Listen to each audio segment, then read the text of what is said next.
जय श्री राम प्यारे साधको, हर हर महादेव। प्यारे साधको, आज की मेरी यह वीडियो बहुत ही इंफॉर्मेटिव होने वाली है। जैसे मैंने पिछली वीडियो में आपसे डिस्कस किया था, होली पे होने वाले तांत्रिक क्रियाएं किस प्रकार से आपके घर में प्रवेश करती है और किस प्रकार से आपको हानि पहुंचाती है, जिसकी वजह से घर परिवार पूरा बर्बाद हो जाता है। खाने के लिए भी आपके पास में अर्थ नहीं होता और स्वास्थ्य इतना ज्यादा खराब रहता है, हर प्रकार से आपको परेशान किया जाता है। उसमें मैंने पूरी तरह आपको बताया था कि किस प्रकार से तांत्रिक क्रियाएं चलती हैं, चौकी चलती हैं और किन किन देवी देवताओं से आपका बचाव हो सकता है यदि आप उनकी पूजा पाठ करते हैं।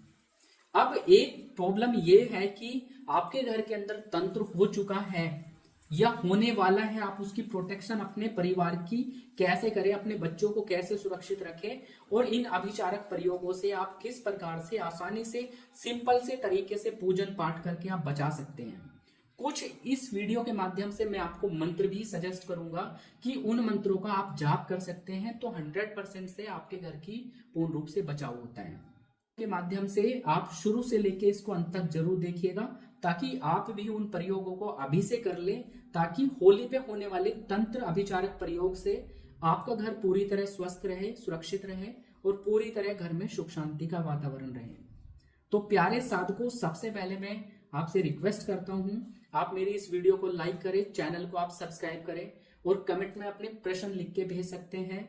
जो साधक अपना ओरा स्कैन कराना चाहते हैं, घर की नेगेटिविटी के बारे में चेकिंग कराना चाहते हैं या मेरी मेडिटेशन क्लास को ज्वाइन कर कर अपना स्पिरिचुअल प्रोग्रेस करना चाहते हैं, तो आप मेरे व्हाट्सएप नंबर पर कांटेक्ट करके जानकारी प्राप्त कर सकते हैं। तो प्यारे साधकों, शुरू करते हैं इस प्यारी सी वीडियो को। सबसे पहले मैं एक बार आपको ओवरव्यू दे देता हूं। जैसे मैंने पिछली वीडियो में आपको बताया था कि जब भी कोई तांत्रिक आपके घर के अंदर में तंत्र करता है तो प्रॉपर वो आपके घर में चौकी छोड़ते हैं, तो आपके सबसे पहले वो तंत्र आपके अधिष्ठात्री देवी के पास में जाते हैं। जो भी आपकी क्षेत्रपाल देवी होती है, मतलब क्षेत्र के अंदर जो भी सिद्ध पीठ होता है, जैसे कि माता आपकी शीतला देवी मान लो, ठीक है, शीतला देवी जैसे गुड़गांव की लोकेशन पे है, ठीक है। तो सबसे पहले तंत्र इनके पास में जाते हैं। ये जब आप उनकी पूजा नहीं करते तो फिर उसके बाद में आपके घर परिवार के अंदर ये प्रवेश करते हैं, वहां पे चोगानन देवी के पास में जाते हैं या मशानी देवी के पास में जाती है, जहां पर भूत प्रेतों का बंधन किया जाता है। और जब यहां से वो चीजें जाती हैं तो क्षेत्रपाल देवता के पास में जाते हैं, ठीक है। क्षेत्रपाल देवी के बाद में, देवता के बाद में कुलदेव देवी देवता के पास में जाती है। उसके बाद में पितृदेवता, पितृदेव के बाद में वो क्रिया आपको डायरेक्टली हिट करती है, हिट करके परेशान करती है। इसलिए वीडियो के अंदर मैंने बता दिया, जिसका लिंक आपको डिस्क्रिप्शन में मिल जाएगा, आप उस वीडियो को भी अच्छे से जरूर देखिएगा। अब जैसे मैंने बोर्ड के ऊपर ये स्ट्रक्चर बना दी, तो अब हमारे घर के अंदर में तंत्र बाधा हो रही है, तो हमारे घर के जो रक्षक देवी देवता हैं, जो हमें प्रोटेक्ट कर सकते हैं, यदि हम इनको अच्छे से पूज लें, इनका अच्छे से रिचुअल्स कर लें, तो कहीं ना कहीं इनकी ब्लेसिंग्स होती है और कोई भी नेगेटिविटी कभी भी हमारे ऊपर बिल्कुल भी इंपैक्ट नहीं करेगी। यदि होली से पहले आप इनका भोग, इनका पूजन, इनके मंत्रों का जप करके इनको स्ट्रॉन्ग रखते हैं, तो कभी भी कोई क्रिया, भले ही तांत्रिक कितना भी पावरफुल हो, वो आपके घर में कभी भी नुकसान नहीं करेगा, क्योंकि अपने क्षेत्र के वासियों का कभी भी देवता नुकसान नहीं करता। तो सबसे पहले हम समझेंगे इस सीरीज के अंदर में क्षेत्रपाल देवता के बारे में। हर एक शहर में, हर एक ग्राम में ऐसे देवता होते हैं। इन क्षेत्रपाल देवता को नगर देवता के रूप में भी माना जाता है, ग्राम देवता के रूप में भी माना जाता है, स्थान देवता भी बोला जाता है, यह डीही बाबा के रूप में भी पूजे जाते हैं या भूमिया देव के रूप में भी इनको पूजा जाते हैं। हर एक गांव के अंदर में ये प्रणाली पूर्ण रूप से काम करती है। वहां के कम से कम 5 या 6 ऐसे देवता होते हैं कि प्रॉपर वो सुरक्षा देते हैं, बट उसमें क्षेत्रपाल देवता, मान लिया आप काशी में विराजमान है, काशी के जो क्षेत्रपाल देवता आएंगे वो काल भैरव देवता हैं। तो अब आपके काल भैरव सुरक्षा करने वाले हैं। अब यदि आप इनको पर्सन कर लेते हैं तो घर में सुख शांति भी देंगे और पूरी प्रोटेक्शन देंगे। यदि कोई प्रेत आ गया एक प्रेत आ गया, 2 प्रेत आ गए आपके घर में, 3 प्रेत आ गए, सबका बंधन अपने पास में कर लेंगे और उनके साथ में पूरी मार लगाई जाती है काल भैरव के द्वारा और पूर्ण रूप से प्रोटेक्शन होती है। यदि आपका घर उज्जैन क्षेत्र में आता है तो वहां के भी काल भैरव देवता है और काशी में भी काल भैरव विराजमान है, एक तरीके से क्षेत्रपाल में, नगर के कोतवाल भी बोलते हैं कुछ लोकेशन पे इनको। तो नगर के देवता वो देवता है जो एक भगवान शिव की प्रणाली के द्वारा उनको एलोकेट कर दिया गया है, एक क्षेत्र दे दिया गया है कि उज्जैन का जो क्षेत्र रहेगा वो उनके अंडर में रहेगा। उनके अंदर आने वाली हर एक देवी देवता की प्रेजेंस जानकारी क्षेत्रपाल देवता के पास होगी। यदि कोई बुरी शक्ति गलत करने आ रही है तो उसका भी रिकॉर्ड आपके काल भैरव के पास में जरूर रहेगा। या आपके नगर खेड़ा दादा, नगर दादा, इनको ऐसा भी बोला जाता है, ग्राम देवता, आप इस प्रणाली में भी माना जाता है।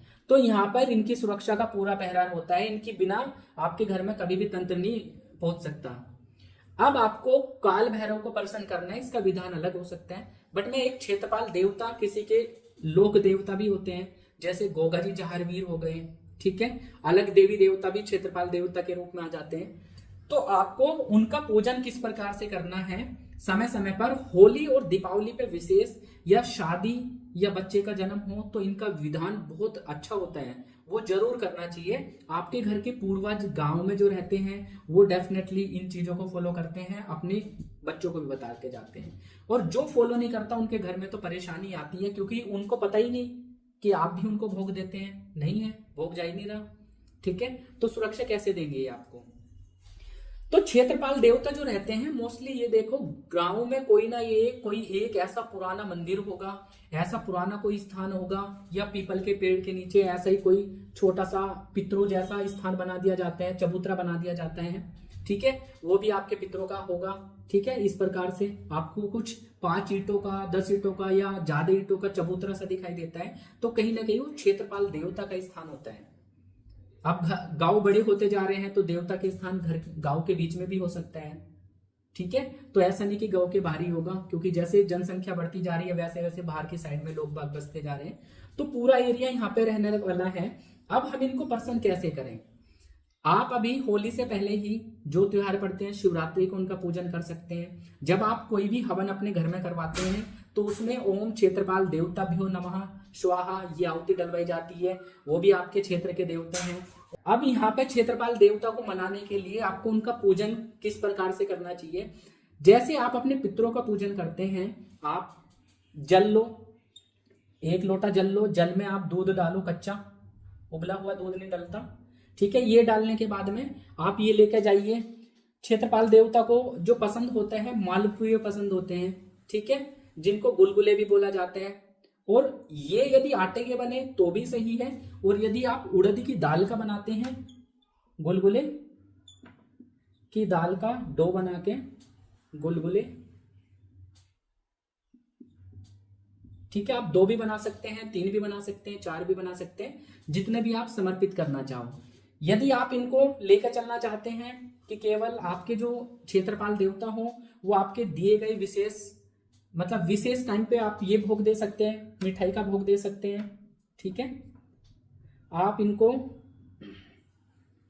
जब आप इनके स्थान पर जाते हैं तो ये सारा सामान, धूप दीप, घी का दीपक आप इनको लगा सकते हैं, घी का दीप, ठीक है, ये अपनी सामर्थ्य के अनुसार वैसे घी का दीपक लगता है इनको। इसके साथ में आप इनको लौंग बतासे का भी भोग दे सकते हैं, 2 लौंग 1 बतासा। भाई आप तो ये चाहते हैं कि हम ज्यादा नहीं कर पाएंगे, बस इतना कर पाएंगे, तो आप शुभ दिन के ऊपर या शनिवार या रविवार, आप रविवार का दिन इनका होता है मोस्टली, संडे के दिन में आप इनको भोग देंगे।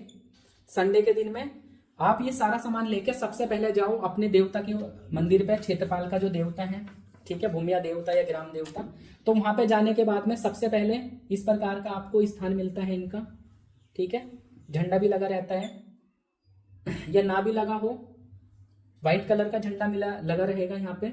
तो आप सबसे पहले तो लस्सी से, कच्ची लस्सी से, मतलब दूध मिला के जल में, वो आप इनको चढ़ा देना है। हल्दी का एक टीका लगाना है, हल्दी का टीका लगाएंगे।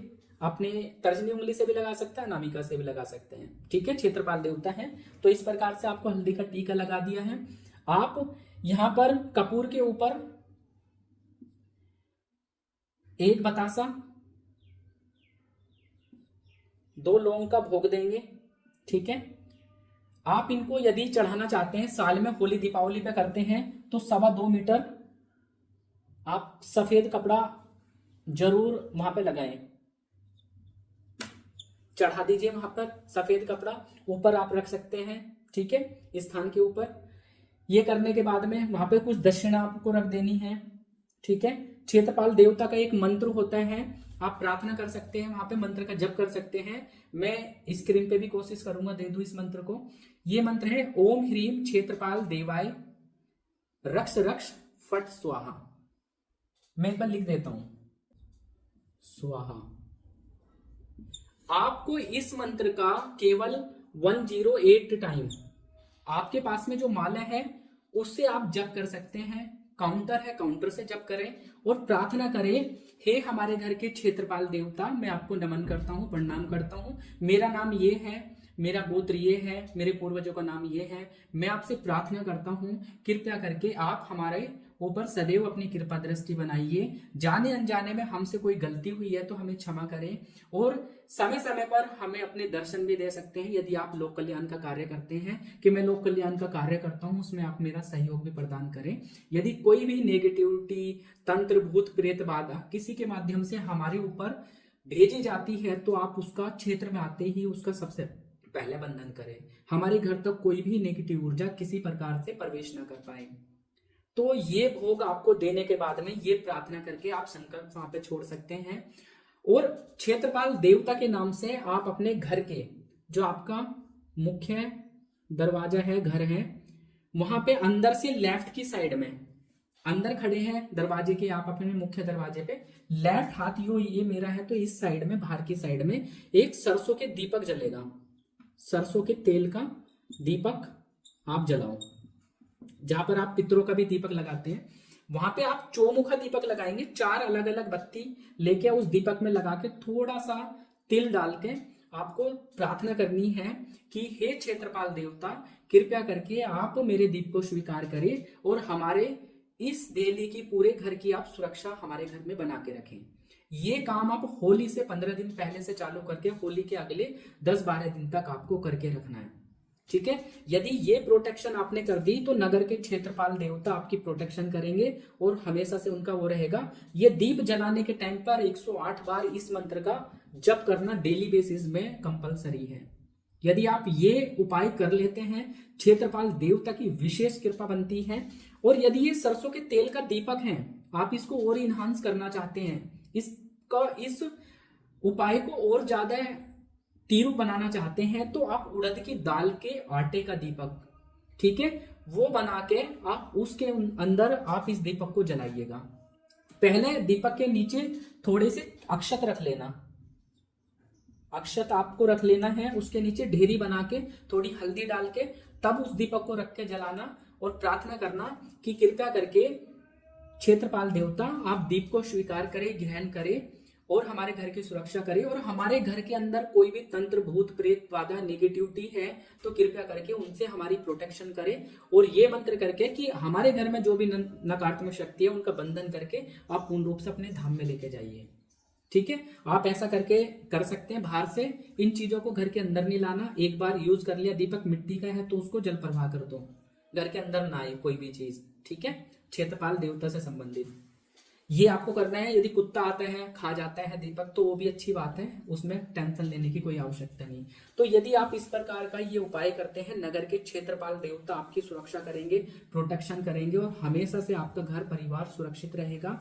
और यदि ये काम आप अभी से कर लो, शिवरात्रि को उनका पूजन कर लो, ग्रहण के आसपास उनका पूजन कर लो, या फिर हर रविवार आप प्लान बना ले कि मैं एक सरसों का दीपक, ये भोग, ये कच्ची लस्सी, ये तो मैं चढ़ा के आऊंगा ही, तो आप बिल्कुल कर सकते हैं। बीच बीच में नगर देवता को जलेबी का भोग बहुत ज्यादा पसंद है। ठीक है, क्योंकि किसी को पता नहीं हमारे देवता क्या है, क्या पता वहां के भैरव जी को भी ये चीज पसंद होती है। तो सारी नेगेटिविटी का, यदि आपके घर में कोई तंत्र है, आपने उनका आह्वान करा दीपदान करते समय, प्रार्थना करती, आप बाकी जाते हुए आप सारी नेगेटिविटी का बंधन करके लेके जाओ, तो 100% आपकी सुरक्षा करते हैं। इस प्रकार से केवल क्षेत्रपाल नगर दादा की आप सेवा करके अपने घर को प्रॉपर सेफ्टी कर सकते हैं। हर एक प्रकार के होने वाले तंत्रों से आप बच सकते हैं।